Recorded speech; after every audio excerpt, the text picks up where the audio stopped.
Hey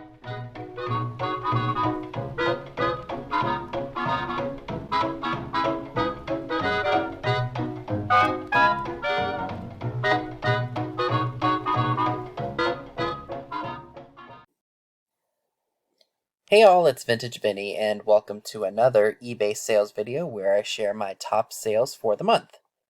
So since it is the beginning of May, we're going to be looking at my best sales for the month of April. So without further ado, let's go ahead and get started, shall we? So these were really a great find. These are Easter Seals coin banks, and I got these for about $3 a piece from an antiques mall. And this one, I took a best offer of $2.50. And, as you get older, certain holidays just kind of are just a holiday and they come and go, and it's just another day off of work.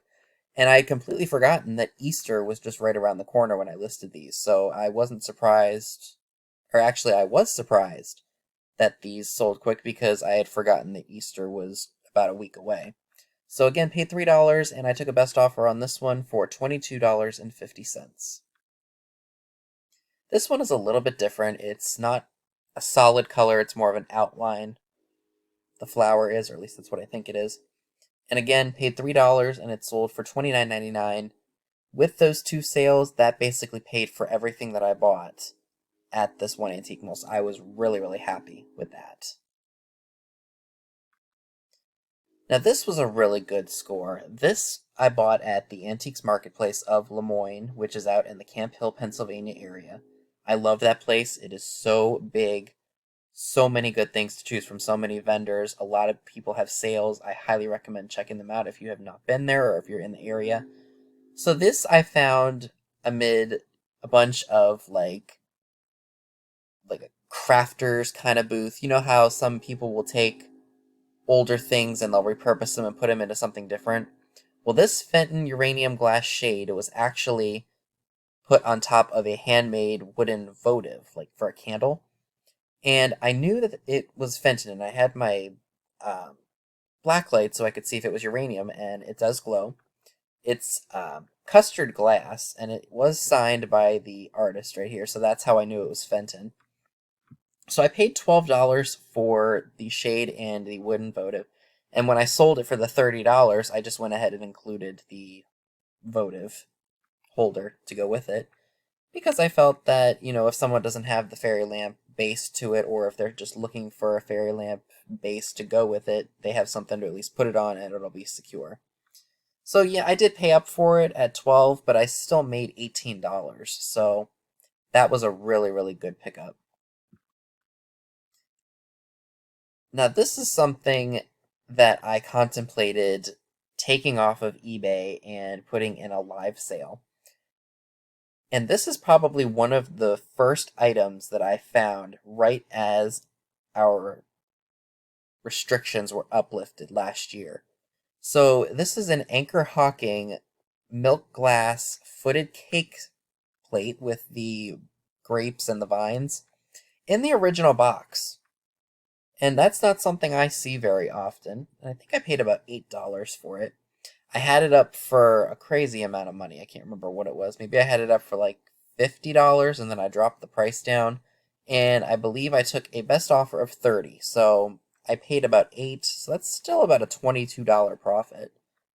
So I'm not at all upset about that, because you don't see them in the original boxes. Had this just been sitting out, just the cake stand itself, I would have probably walked right past it.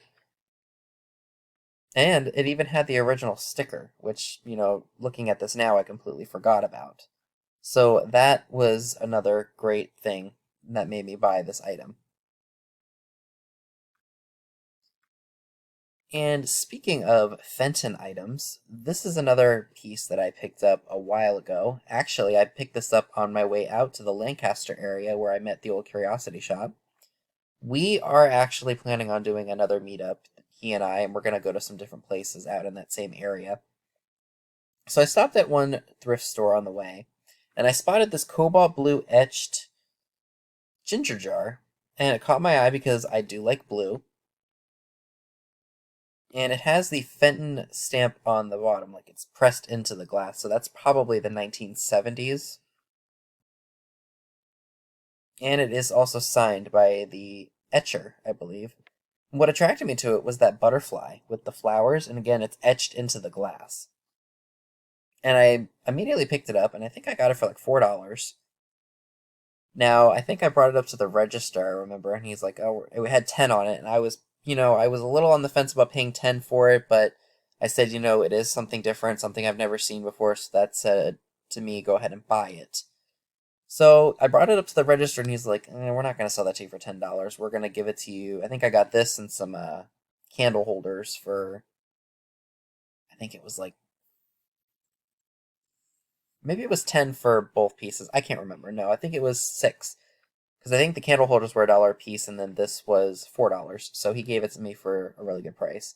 And I had it up there for a while. I did send out an offer. I can't remember how much it was, and they came back with 40. I'd had it for quite a while, and I didn't invest very much money in it. So I went ahead and just took the best offer of $40. And I believe it also shipped first class because I could fit it into a rather small box. So that was a pretty big bonus on my part. So I was happy with that sale.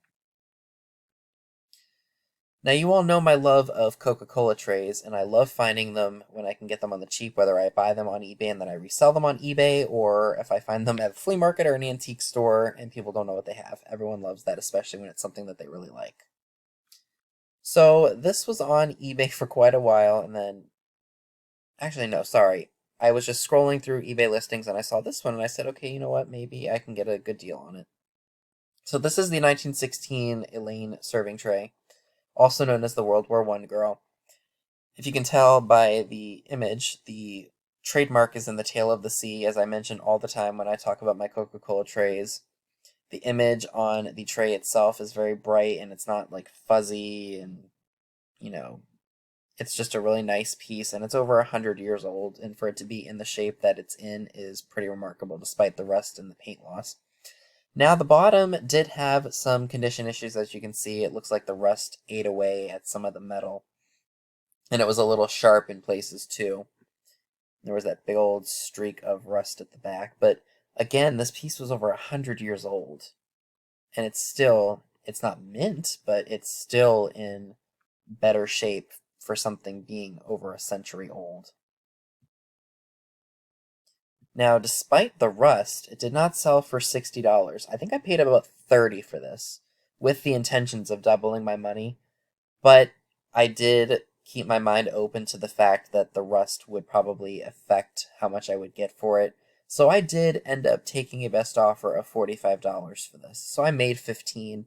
I gave somebody a really good deal, and I'm sure they're just looking to add it to their collection until they can get one for a better price. So it was a win-win situation. I got it for a really good price, and even though I only made $15, somebody else still got it for a really good price as well. And I'm never ever opposed to that because you cannot get well over $100 for a piece like this, especially with the rusting. Now, I have to tell you, this is probably my best sale for the month, of course, because we went from the lowest to the highest, but this was probably my best and my most unexpected sale. So, one thing I would really like to recommend to you all is when you are at the thrift stores, look through your bath and body products. Look for the perfumes and the fragrances and the lotions and the just all that stuff because you just don't know what you're going to find. So I found this sitting on a shelf at one of the thrift stores. They're hummingbird floss picks, like head refills. Floss head refills is what they're called. And I got them for $2. I was stunned to see how much these things go for. So I took them home, listed them, and they sold rather quickly. So I paid only $2, I said, and I sold them for $64.99. When an item has been discontinued for years and years, people do become very loyal to a product they love. So when they can't find them anymore, they will pay up for them. So I I wish I could have found a whole case of these because this was a very, very shocking find. And I remember bringing them home and telling my mom, what they were and how much they were selling for. And she's like, there's no way you're going to charge somebody $65 for something. And lo and behold, I bring it down to her and she sees that it's sold and she's like, you've got to be kidding me. She's a little surprised with some of the things that I'm able to sell, but you know what? It's better than me wasting a bunch of money on things that wouldn't sell, right? So that is everything that I would like to share with you all today. You can always let me know in the comment section below what was your favorite item I just shared with you all, or what's the best item you've been able to sell lately? I'd love to know about it. So that's all I have for you today. Be sure and give this video a big thumbs up, leave a comment below, subscribe if you haven't already. Be sure and click the bell next to the subscribe button if you'd like to get notified when new videos are uploaded. Be sure and check me out on Instagram, the link to it is down below as well, where you will see pictures of items to come in future haul videos. Thanks so much for watching, and I'll see you all soon. Bye guys!